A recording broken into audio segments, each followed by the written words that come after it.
Guys ये तो आपको पता है कि मून हमारे लिए किसी वरदान से कम नहीं है और ये हमारे पृथ्वी का एकमात्र नेचुरल सैटेलाइट भी है।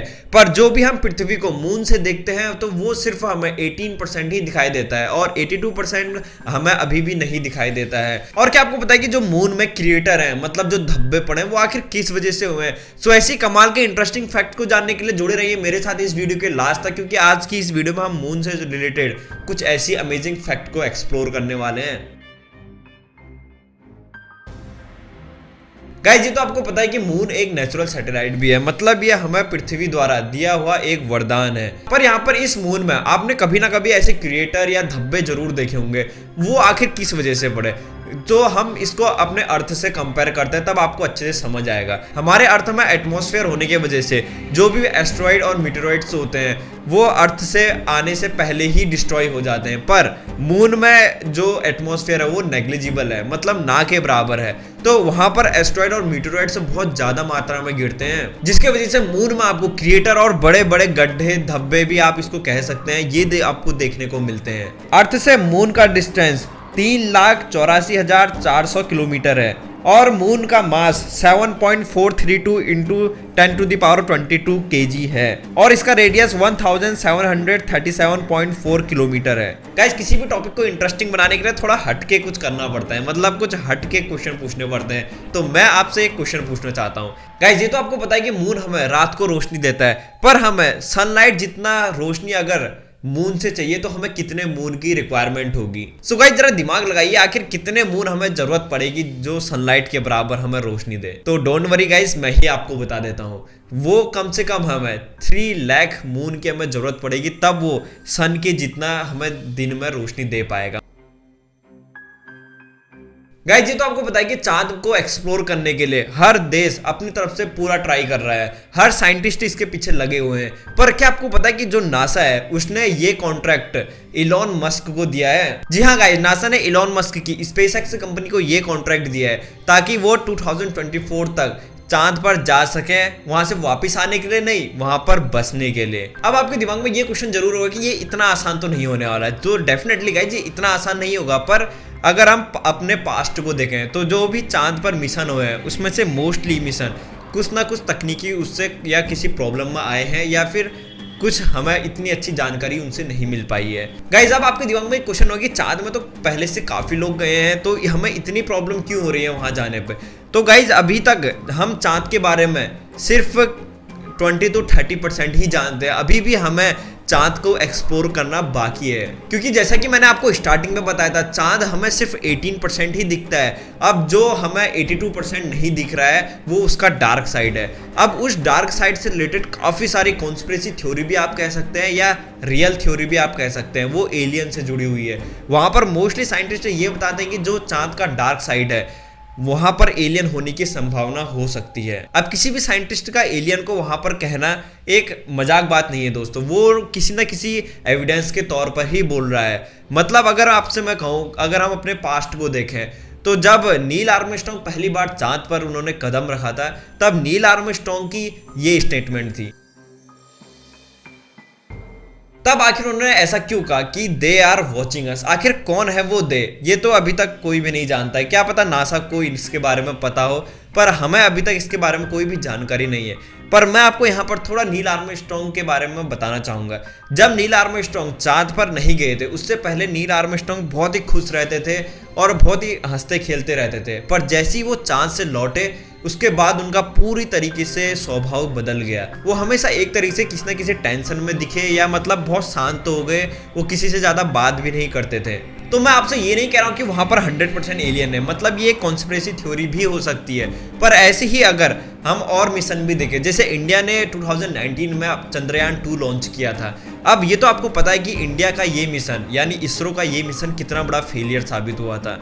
मतलब वो जब चांद पर लैंड करने वाला था उसी के कुछ मिनट पहले उसका धरती से पूरी तरीके से संपर्क टूट गया था। सो आखिर 3 लाख किलोमीटर सफर करने के बाद आखिर उसका संपर्क अचानक से कैसे टूट गया। तो यहाँ पर भी साइंटिस्ट को इस बात पर बिल्कुल भी भरोसा नहीं हुआ था। गाइस सिर्फ इसरो ही नहीं, नासा भी चांद पर जाने के काफी मिशन फेल हो चुके हैं। जैसे 1969 में जब अपोलो 10 चांद का चक्कर लगा रहा था तब अचानक 1 घंटे के लिए उसके सारे कनेक्शन धरती से टूट गए थे और उस 1 घंटे में उन्हें अजीब तरीके रेडियो सिग्नल भी मिल रहे थे। तो आखिर 1 घंटे के लिए धरती से उनका कनेक्शन कैसे टूट गया था, इसका आंसर अभी तक किसी के पास नहीं है। सो गाइज, इन सारी थ्योरीज को तो हम कभी किसी वीडियो में डिस्कस करेंगे। सो हम आते हैं अपने अभी मेन टॉपिक पे। अब जैसा कि मैंने आपको अभी बताया था कि इलॉन मस्क 2024 तक वहां पर बसने का सोच रहे हैं, मतलब अभी तक उन्होंने अपनी टेक्नोलॉजी एडवांस करना शुरू कर दिया है। सो ऐसा अनुमान लगाया जा रहा है कि 2024 तक नासा और स्पेसएक्स कंपनी वहां पर कोलोनाइज कर लेंगे और इस मिशन का नाम रखा गया है आर्टिमिस। अब आपके दिमाग में ये क्वेश्चन जरूर होगा कि आखिर इलॉन मस्क ही क्यों। सो गाइज, मैं आपको बता दूं, इलॉन मस्क अपने सोच के लिए, अपने थिंकिंग के लिए, अपने टेक्नोलॉजी के लिए तो पूरी दुनिया में मशहूर है। मतलब वो सबसे ज्यादा इंटेलिजेंट लोगों में से एक है। सो इस बात में तो कोई भी डाउट नहीं कि इलॉन मस्क फ्यूचर को देखकर ही आज कुछ करते हैं। मतलब हमें पता है कि फ्यूचर में जो फ्यूल है वो हमें कम पड़ेगा, मतलब हमें फ्यूल की रिक्वायरमेंट ज़्यादा होगी, तभी उन्होंने एक इलेक्ट्रिक कार का इन्वेंशन किया। मतलब उन्होंने अपनी जो टेस्ला कार है वो लॉन्च कर दी है, पर ये अभी और एडवांस की जा रही है। पर हमें मेन क्वेश्चन ये है कि जो इलॉन मस्क जो भी करते हैं वो फ्यूचर को देखकर ही करते हैं। अब जैसे इसका एग्जांपल हमें इलॉन मस्क के लाइफ स्टाइल को देखकर ही समझ आता है। गाइस, एक इंटरेस्टिंग चीज ये है कि किसको पता था कि कुछ सालों बाद हम ऑनलाइन पेमेंट करने लगेंगे। मतलब हम डिजिटली किसी को भी कहीं पर भी कितने भी दूर हो हम उसको इजी से पेमेंट कर सकते हैं। पर ये इलॉन मस्क को 25 ईयर्स पहले ही पता चल चुकी। मतलब उन्होंने ये अनुमान लगा लिया था कि फ्यूचर में सारा पेमेंट डिजिटल ही होगा। अब गाइज, आपके दिमाग में ये क्वेश्चन जरूर आएगा कि अगर चांद होता ही नहीं, मतलब अगर हम चांद को किसी भी तरीके से उड़ा दें तो आखिर क्या होगा। मतलब चांद की इंपॉर्टेंस हमारी लाइफ में क्या है। मतलब मैं आपको इसे शॉर्ट में यहाँ पर जरूर बताना चाहूंगा। अगर हम थाउजेंड्स ऑफ न्यूक्लियर वेपन भी अगर चांद की तरफ छोड़ते हैं तो चांद का हम कुछ भी नहीं उखाड़ पाएंगे। और सिर्फ 1000 न्यूक्लियर वेपन ही, अगर आप 100 करोड़ भी न्यूक्लियर वेपन चांद पर रिलीज करते हैं तो हम फिर भी चांद का कुछ भी नहीं उखाड़ पाएंगे। सो अगर मान लीजिए कि ऐसा कभी होता है कि हमारे पास ये टेक्नोलॉजी है जो चांद को एक ही झटके में उड़ा सके, तो कैसा होगा। सो गाइज, ये ऐसा है, मतलब हमारी लाइफ उस टाइम पे खत्म हो जाएगी। मतलब शॉर्ट में ये कहिए कि हम ज्यादा देर तक फिर जिंदा नहीं रह सकते। सो आखिर कैसे। सो गाइज, अगर कभी चांद के हम टुकड़े टुकड़े भी कर दें किसी भी न्यूक्लियर वेपन के थ्रू, तो उसके जो टुकड़े हैं वो अर्थ की ग्रेविटी के कारण हमारे अर्थ की तरफ गिरने लगेंगे। फिर ये एस्ट्रॉइड और मीटेरॉइड्स बन के हमारे अर्थ में काफी तेज स्पीड से गिरेंगे, जिसके बाद अर्थ में रहना काफी मुश्किल हो जाएगा और ये अर्थ को मतलब बहुत ज्यादा डैमेज कर देगा। पर आपको अब ये तो पता चल गया कि हम चांद के बिना कुछ भी नहीं है। पर अगर कैसा हो, अगर चांद ही ना हो। सो इस टॉपिक पर अगर आप वीडियो चाहते हैं तो आप मुझे ज्यादा से ज्यादा कमेंट करिएगा, मैं इस पर एक डिटेल वीडियो बना दूंगा। अभी हम कुछ एक इंटरेस्टिंग फैक्ट के बारे में बात कर रहे हैं। तो गाइस, क्या आपको पता है कि चांद पर आखिर दिन कैसे बीतते हैं। मतलब कितने दिन वहां होते हैं, अर्थ का कितना दिन चांद का एक दिन के बराबर होता है। तो इसको समझने से पहले आपको थोड़ा इसे समझना होगा। अब जैसे इंडिया में IST के हिसाब से, मतलब इंडियन स्टैंडर्ड टाइम के हिसाब से हम टाइम को कैलकुलेट करते हैं। ऐसे यूनाइटेड किंगडम में GMT मतलब ग्रीनविच मीन टाइम के हिसाब से हम टाइम को कैलकुलेट करते हैं। ऐसे ही चाइना में चाइनीज स्टैंडर्ड टाइम CST के थ्रू हम टाइम को कैलकुलेट करते हैं। ऐसे ही चांद का ल्यूनार स्टैंडर्ड टाइम के अकॉर्डिंग कैलकुलेट किया जाता है। अब एक ल्यूनार ईयर में 12 दिन होते हैं। अब अगर हम इसे सिंपल लैंग्वेज में समझे, चांद का एक दिन 29.53 अर्थ डेज के बराबर होता है। गाइस, क्या आपको पता है कि आप अगर चांद में हो तो आप अब अर्थ से जितना वेट उठा रहे हो उससे 6 गुना ज्यादा वेट आप चांद पर उठा सकते हो, क्योंकि वहां पर ग्रेविटी ना होने की वजह से आप ये चीज कर सकते हो। और आप किसी भी बंदर की तरह बहुत ऊंचे ऊंचे छलांग भी मार सकते हो। पर आपको चांद में ये ध्यान रखना है कि आप वहां पर बड़े बड़े क्रिएटर बने हुए हैं, मतलब बहुत बड़े धब्बे वहां पर बन चुके हैं। मतलब आप किसी भी क्रिएटर के अंदर धंस सकते हैं और फिर आपको पता है कि आपके साथ क्या होगा, आपका कहीं पर भी नामो निशान नहीं मिलेगा।